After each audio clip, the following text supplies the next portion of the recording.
عشان ادور عليه. يعني فشخت نفسي.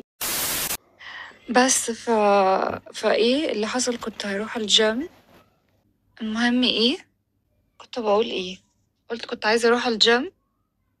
ففي حاجة في بتاع كده صيفي، تيشيرت صيفي بتاع الجيم.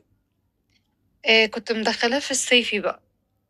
فطبعا انا مش فاكرة ان انا دخلته في الصيفي، فقعدت الفلف عليه، نزلت الدولاب كله.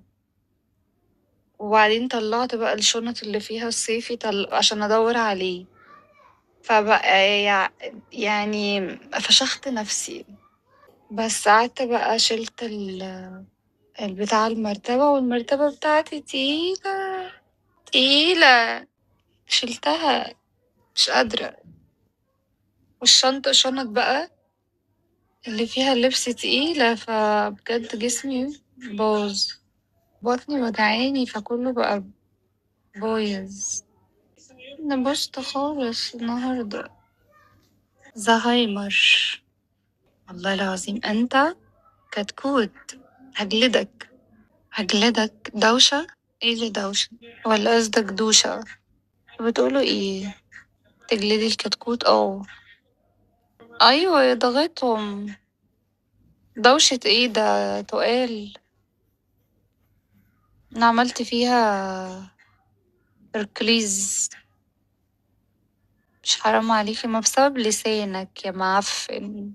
انت اللي بتجيب لنفسك الكلام مش انا. بس استنى اقفل عشان الناس بتبعتلي بيكيهات. فكرني بقى ان انا بتنك. هاتي حد يساعدك بعد كده.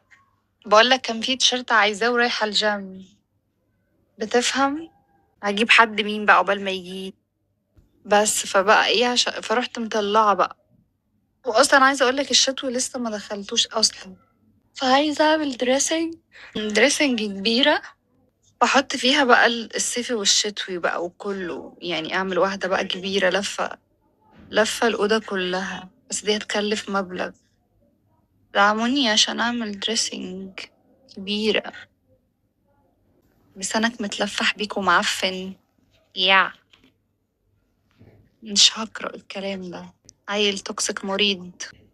مشكلة ان انا لما بشتمك بتقعد تزعل، وتقعد في النوتي كورنر. بتروح تقعد في النوتي كورنر. انت بتعرفش تقول حاجة ايجابية، انت كله سلبي. انت سلبي. يلا هبقى حربوقة زيك. قعدت تتحربق، انا اوريك الحربقة. انا اوريك الكيد. كده النسا.